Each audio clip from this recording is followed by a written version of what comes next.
अगर सूर्यदेव महर्षि कश्यप के पुत्र हैं, तो क्या उनके जन्म से पहले सब और अंधकार था? सूर्यदेव के जन्म से पहले सृष्टि का स्वरूप कैसा था? क्या एक से भी अधिक सूर्यदेव हैं? ऐसे ही कई प्रश्नों के उत्तर जानने के लिए इस रोचक वीडियो के अंत तक अवश्य बने रहें। ओम गणपति चैनल में आपका स्वागत है।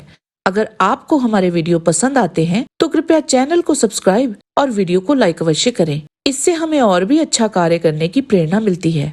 मत्स्य पुराण अध्याय 2 में मनु मत्स्य भगवान से पूछते हैं कि सृष्टि की उत्पत्ति कैसे हुई थी, कैसे बना था ये सारा ब्रह्मांड। तो इसके उत्तर में भगवान मत्स्य कहते हैं कि महाप्रलय के समय का अवसान होने पर ये सारा जगत अंधकार से आच्छन्न था। किसी वस्तु का कोई चिन्ह भी अवशेष नहीं था। सभी वस्तुएं विस्मृत हो चुकी थी। तदंतर वे स्वयंभू भगवान जो निराकार हैं, इस समस्त जगत को प्रकट करने के अभिप्राय से अंधकार का भेदन करके प्रादुर्भूत हुए। वे नारायण स्वयं अकेले ही आविर्भूत हुए। उन्होंने पूर्व सृष्टि का भली भांति ध्यान करके सर्वप्रथम जल की ही रचना की और उसमें अपने बीज का निक्षेप किया। वही बीज 1000 वर्ष व्यतीत हो जाने पर सुवर्ण एवं रजतमय अंडे के रूप में परिणत हो गया। उसकी कांति बहुत ही तीव्र थी।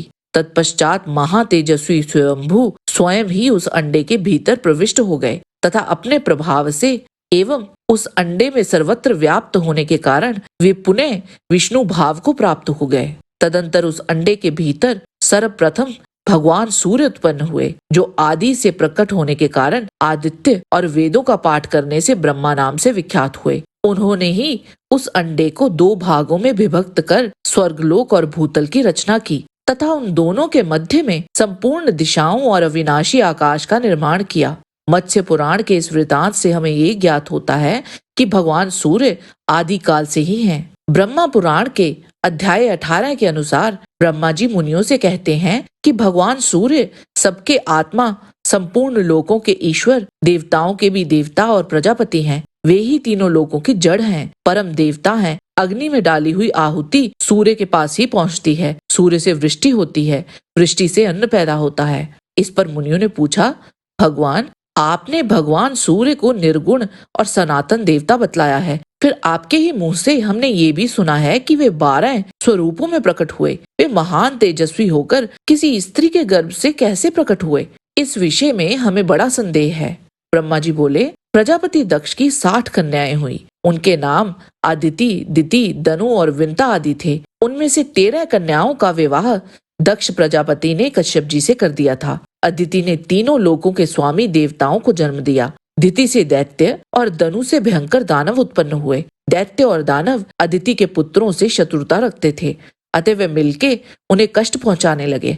माता अदिति ने देखा कि दैत्यों और दानवों ने मेरे पुत्रों को अपने स्थान से हटा दिया और त्रिलोकी को नष्ट प्राय ही कर दिया है। तब उन्होंने भगवान सूर्य की आराधना की और कठोर नियम के साथ उनकी स्तुति की। इस प्रकार बहुत दिनों तक आराधना करने पर भगवान सूर्य ने अदिति को अपने तेजोमय स्वरूप का प्रत्यक्ष दर्शन कराया। फिर उन्होंने देवी अदिति को स्पष्ट दर्शन देकर उनसे कोई एक वर मांगने को कहा। तब देवी अदिति ने कहा, भगवान बलवान दैत्यों और दानवों ने मेरे पुत्रों से त्रिलोकी का राज्य और यज्ञ भाग छीन लिया है, इसीलिए आप अपने अंश से मेरे पुत्रों के भाई होकर उनका नाश करें। भगवान सूर्य बोले, देवी मैं अपने 1000वें अंश से तुम्हारे गर्भ का बालक बनकर प्रकट होऊंगा और तुम्हारे पुत्र के शत्रुओं का नाश करूंगा। यूं कहकर भगवान भास्कर अंतर्ध्यान हो गए। तत्पश्चात वर्षों के अंत में भगवान सूर्य ने उनके गर्भ में निवास किया। देवी अदिति का अंडाकार गर्भ सहसा ही प्रकाशित हो उठा। उसे देखकर कश्यप जी ने वैदिक वाणी के द्वारा उसका स्तवन किया। स्तुति करने से उस गर्भ से बालक प्रकट हो गया। उसका तेज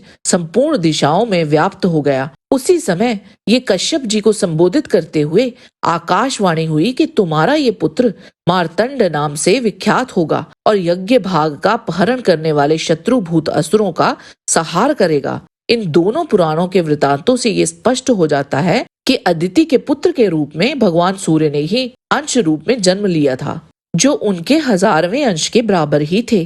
सूर्यदेव तो सृष्टि के आरंभ में हिरण्य गर्भ से उत्पन्न हो गए थे और सारे जगत को प्रकाशित कर दिया था। ओम सूर्याय नमः।